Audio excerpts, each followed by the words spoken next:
L'histoire que nous allons vous raconter commence avec le printemps. C'était un 11 mai. Ça va, Jacqueline? Oui, ça va. Ouais. Les habitants sortaient de leur confinement et le village reprenait peu à peu sa tête des beaux jours. Les gens sont très contents de retrouver leur nouvelle coiffure et puis je pense du contact. Et moi également. Le contact, ça nous a manqué énormément. Un vrai bonheur de se retrouver. Mais l'isolement n'avait pourtant pas été total. On a reconstruit des liens, je pense qu'on a vraiment été beaucoup plus forts. C'est l'avantage peut-être des petits villages aussi. Chez Digny, ce village jardin du sud de la Touraine est bien connu pour ses ruelles où prospèrent rosiers de toute nature. Pendant le confinement, les habitants se sont serrés les coudes. Visite aux personnes âgées. Bonjour Jackie. Bonjour. Vous allez bien? Très bien. Cuisine du dimanche, main forte prêtée aux jardiniers, chacun y est allé de ses attentions. Et tous se sont pris à rêver de leur monde d'après. 6 mois plus tard, que reste-t-il de ces transformations? Chacun a-t-il repris son quotidien comme avant ou bien ces bouleversements se sont-ils faits plus durables?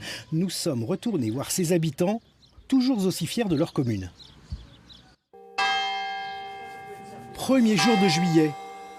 Dans la salle des fêtes comme sur la place de la mairie, on s'affaire. Aujourd'hui, c'est jour de fête.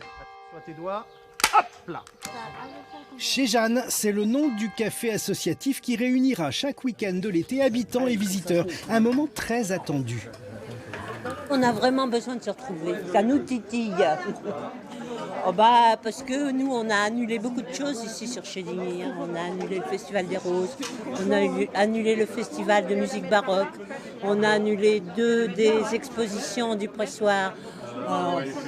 Là, on a besoin, quoi. Et pour y parvenir, chaque association, chaque habitant a mis la main à la pâte. Vous avez des gens comme Odile, elle est là depuis toujours. Et elle est ce qu'on appelle une cheville ouvrière. C'est-à-dire la petite pièce qu'on ne voit pas, mais qui est d'une importance magistrale.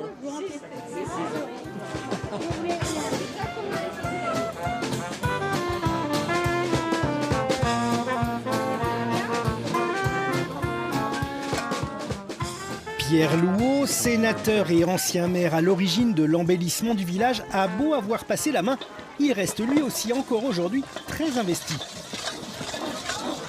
J'essaie de lâcher mais je n'y arrive pas.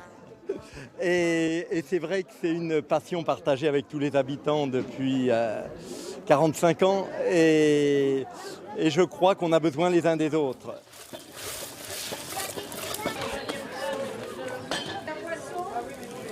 Pendant le confinement, il y a eu aussi la solidarité vis-à-vis des commerçants, du boulanger, du restaurant et ainsi de suite. Mais on venait chercher chacun dans son coin, presque en se cachant son plat ou son pain. Et là, on ne se cache plus, voilà, on se retrouve, on est content. C'est vrai que là, ces animations pendant l'été, c'est quelque chose de nouveau. Mais c'est très bien, ça amène l'ensemble de la population et des associations à réimaginer des activités.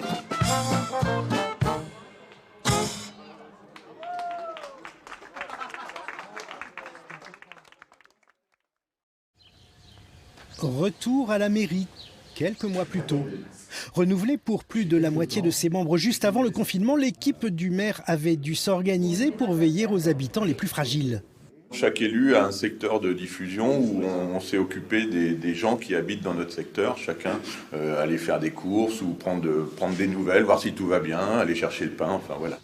Céline est l'une de ces jeunes conseillères nouvellement élues. Ce rôle, elle l'avait pris très à cœur et n'avait pas ménagé ses efforts pour multiplier ses visites tout au long du confinement. 6 mois plus tard, les belles habitudes sont restées. On garde toujours ce lien, voilà, on essaye d'appeler régulièrement les personnes âgées, si elles ont besoin de quelque chose, une course, ou juste savoir si ça va, et puis pour leur dire qu'on est encore là, et puis qu'ils peuvent nous appeler s'il y a besoin, voilà. Ce soir, Céline se rend au conseil municipal, le premier depuis la rentrée. L'ordre du jour est chargé et visiblement les jeunes conseillers ont déjà trouvé leur marque. L'avantage pour eux là-bas, c'est que c'est en bordure de ruisseau, donc il y a un accès à l'eau, alors qu'ici, il n'y a pas Il n'y a pas de robinet, il n'y a pas de puits, il n'y a rien du tout. Donc ça les arrange. Tout le monde est d'accord? Ça m'a permis de rencontrer beaucoup plus de gens, effectivement. Des gens qu'on n'aurait pas côtoyés dans la vie courante. Et puis le conseil fait que voilà, ça me permet de... Voilà, je connais Claire et qui me fait connaître un tel. Et puis voilà. Et si dans le village gaulois tout se termine toujours par un banquet, dans la commune aux 1000 rosiers, les conseils s'achèvent bien souvent par un moment convivial. Fêter les anniversaires des uns et des autres est devenu une tradition. Dès le début du confinement, la solidarité est venue des habitants eux-mêmes. Laurence et plusieurs autres se sont ainsi lancés bénévolement dans la fabrication de masques. Je me sentais le besoin, voilà, d'aider. Alors, je ne pouvais pas le faire évidemment vis-à-vis de toute la population, et je me suis dit pourquoi pas au niveau de ma commune. Elle a ainsi réalisé bénévolement pas moins de 500 masques. 6 mois plus tard, sa machine est toujours sur la table de la salle à manger. Je suis en train de faire un petit gilet d'homme en pointe pour un ami. C'était mon métier, donc j'ai travaillé quand même une vingtaine d'années dans la couture. Et puis voilà, les usines fermant les unes après les autres, à un moment donné, voilà, on se retrouve au chômage et il faut se reconvertir dans autre chose. Elle est donc passée de la couture au ménage chez les particuliers. Alors forcément, ressortir sa machine à coudre pour confectionner des masques a fait ressurgir cette folle envie de renouer avec son métier passion. Ça m'a peut-être un peu plus poussée, je pense, parce que je me suis retrouvée dans le bain. Cette belle action aura donc eu l'effet d'un révélateur pour Laurence. Et son projet, elle le met en œuvre pas à pas. C'est en train de mûrir. J'aimerais bien pouvoir, avant la fin de l'année, concrétiser mon rêve. Cette épreuve change les gens. Et moi, j'ai l'impression d'avoir changé depuis, peut-être aussi, sans s'en rendre compte, depuis avoir les mêmes priorités.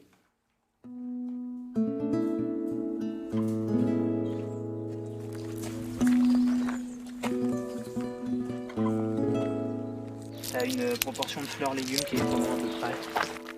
Oui, puis là, les gens sur Facebook, il y a pas mal d'échanges. Tout le monde récolte. Dialogue avec Clément, le jardinier. Ce que Claire est venue récolter ici, ce ne sont pas des fleurs, mais des graines. Car elle a développé dans le village une grainothèque, un lieu où les habitants peuvent échanger graines et plantes pour leur propre jardin. Mais pendant le confinement, la grainothèque a dû trouver refuge en bordure de la rue principale. Surprise, son succès a été immédiat. Alors, au début, les magasins étaient complètement fermés et les gens ont été contents de pouvoir trouver quelques graines. Et à l'époque où on commençait tous nos potagers, les plants potagers manquaient. Et effectivement, ça a permis de développer l'échange de plants. Vous pouvez la mettre en extérieur aussi. Ça permettait un lien social qu'on n'avait plus enfermé chacun chez soi. Même si on ne se croisait pas forcément, on savait qu'on prenait, si on venait à plusieurs jours d'affilée, on savait que quelqu'un avait déposé quelque chose de nouveau. Bon, on voyait le passage des gens. Aujourd'hui, la grainothèque a retrouvé sa place dans le bureau de poste.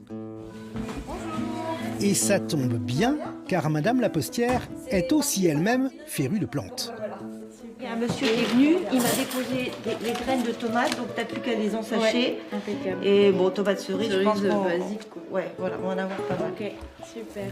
Réapprovisionner fréquemment les précieux sachets de graines n'est pas superflu. C'est que le succès remporté lors du confinement s'est, depuis, confirmé. Les gens savent que la grainothèque a été remise à la poste et se déplacent justement parce qu'ils savent qu'elle est là, qu'elle existe et voilà, je pense que ça, en plus, ça lui a donné une bonne visibilité dans la commune. Merci. Le jardin du curé, c'est aussi le lieu d'approvisionnement d'un autre cueilleur. Voici Julien, un habitué. Pour agrémenter la mayo, une petite mayonnaise à l'estragon, c'est pas mal du tout. Son métier à lui, c'est la restauration gastronomique. Et son établissement n'est qu'à une enjambée. Quant à Armelle, son épouse, elle est déjà au fourneau. Pour eux, comme pour tous les restaurateurs, le Covid fut une malédiction. Plus d'activité pendant 3 mois. Pour s'en sortir, ils avaient dû faire preuve d'inventivité. Aux courses de produits frais pour les voisins, ils avaient ensuite ajouté un service de repas à emporter. Les marques de sympathie qu'ils ont trouvées dans le village les avaient profondément touchés. 6 mois plus tard, quel regard portent-ils sur leurs propos d'alors ? Les liens qui se sont développés dans le village pendant ces 2 mois me paraissent en tout cas aujourd'hui indéfectibles. Et puis c'est vrai qu'on dit souvent que finalement c'est en temps de guerre qu'on voit le vrai visage des gens. Et ben chez Digny, le vrai visage, je crois que c'est la solidarité. Ouais. Ces propos, vous les tiendriez aujourd'hui tout autant ? Oh oui, tout pareil. Pareil. Oui, tout pareil. Pareil. Ça n'a fait que s'amplifier. C'est toujours un bonheur de vivre ici. Aujourd'hui, le couple a repris son activité et leur restaurant tourne à plein régime. Donc ça passe une formule complète. La cuisine elle vit, on a du personnel, le monde est là, donc vraiment ça repart comme avant. Ouais, merci, je t'ai mis. Comme avant, ou du moins presque. Personnellement, c'est vrai qu'on revoit les priorités de manière différente, on essaye finalement de profiter au jour le jour, on voit un peu. Dédé, on en est où là au niveau des entrées? C'est un métier qu'on adore, qu'on aime.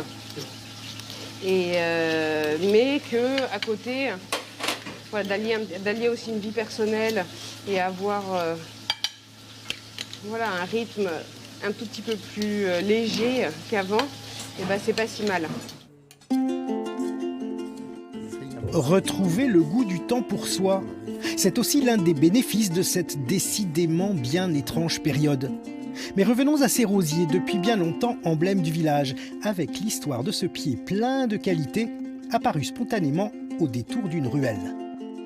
Qu'un jour, André Ève, qui a planté les rosiers à Chédigny, c'est lui qui en France a réintroduit les roses anciennes, est passé là, il est tombé en admiration devant ce rosier, et en regardant la fleur, il l'a baptisé, on dirait une petite coquine. La petite coquine de Chédigny, c'est devenu son nom. Elle sera même baptisée tout prochainement. Bonjour. Tiens François, t'es parti où là? Pierre, ça va? Oui. Ah ça y est. Je voulais vous montrer les fameuses pancartes. Des panneaux pour une idée bien généreuse, associés symboliquement à la notoriété touristique du village, tous ses proches hameaux. On a décidé de planter au pied de chaque panneau ce rosier qui naît ici, sur un talus à Chédigny, qui devient un peu le symbole du village, la petite coquine de Chédigny.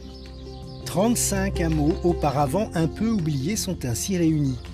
Décidément, dans cette commune, quelque chose a changé durablement. Chédigny n'est plus seulement le village jardin, il est resté l'authentique village solidaire révélé par le confinement.